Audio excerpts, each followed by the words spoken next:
तौसीफ़ ज़फ़र साहब ने पूछा कि वालिद को हम 9th घर से पढ़ते हैं, और इसकी वजह ये बताई थी कि अगर औलाद को देखना हो तो 5th घर से देखते हैं, और इसी तरह औलाद ने वालिद को देखना हो तो वो 9th घर से देखेगा।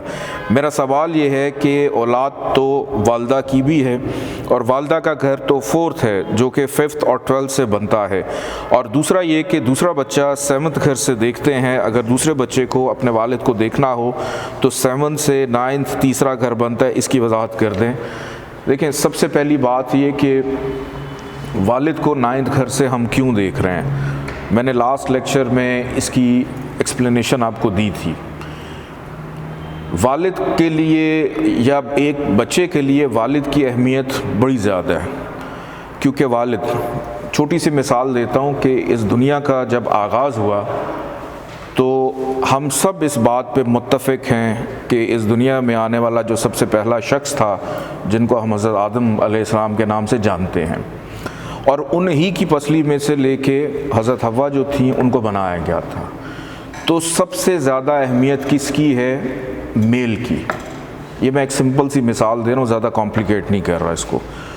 तो जब भी ज़ायचा बनता है, औलाद पैदा होना, एक नई नस्ल का आगे बढ़ना, इसमें जो मेल होता है, यानी आपके जो वालिद हैं, उनकी इम्पोर्टेंस ज़्यादा होती है। तो हम उसी क्या लेके क्या पैदा हो रहे हैं, किससे क्या लेके पैदा हो रहे हैं।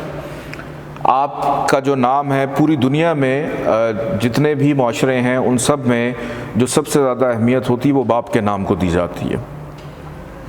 कि वालदा, चंद ऐसे केसेस होते हैं कि जिसमें हस्बैंड ने साथ नहीं दिया, हस्बैंड की डेथ हो गई, देन उसके बाद वालदा जो है वो आगे आती हैं। लेकिन एस्ट्रोलॉजी के अंदर जब भी हम किसी का जायचा देखते हैं तो उसमें हम फादर को ही फ्रंट पे रखते हैं और फादर से ही देखते हैं। इसमें कोई इनकार नहीं कि वालदा है। ये वो केसेस होते हैं कि जब आपको ना अपनी डेट ऑफ बर्थ पता है, ना आपको वालदा की डेट ऑफ बर्थ पता है, ना आपको वालिद की डेट ऑफ बर्थ पता है, तो आप अपने जायचे को घुमा घुमा के देख रहे हैं कि मैंने वालिद को यहाँ से देखना है, मैंने माँ को यहाँ से देखना है, मेरी माँ ने मुझे यहाँ से देखना है, मेरी बहन ने मुझे यहाँ से देखना है। तो ये चीज़ें तब आती हैं जब आपके पास इन चीज़ों की अवेलेबिलिटी ना हो। तो कुछ असूल, कुलिये कायदे एस्ट्रोलॉजी के अंदर जो डिज़ाइन हैं वो वैसे ही रहेंगे, उसमें कोई तब्दीली जो है वो नहीं हो सकती। और दूसरा बच्चा 7th घर से देखते हैं, अगर दूसरे बच्चे ने अपने वालिद को देखना हो, देखें ये जो है ना, आप इसको मज़ीद कॉम्प्लिकेट कर रहे हैं। अब जो दूसरा बच्चा है, क्या उस दूसरे बच्चे का जायचा नहीं बनेगा? बनेगा ना। वो पैदा हुआ है, उसकी कोई डेट ऑफ बर्थ होगी, उसकी टाइम ऑफ बर्थ होगी, उसका कोई सिटी ऑफ बर्थ होगा। इसका जवाब पिछले ही सवाल में मैंने आपको दिया है कि आपने जब भी किसी की जो एक्यूरेसी है, एक्यूरेसी के लिए आप date of birth, time of birth की तरफ जाते हैं।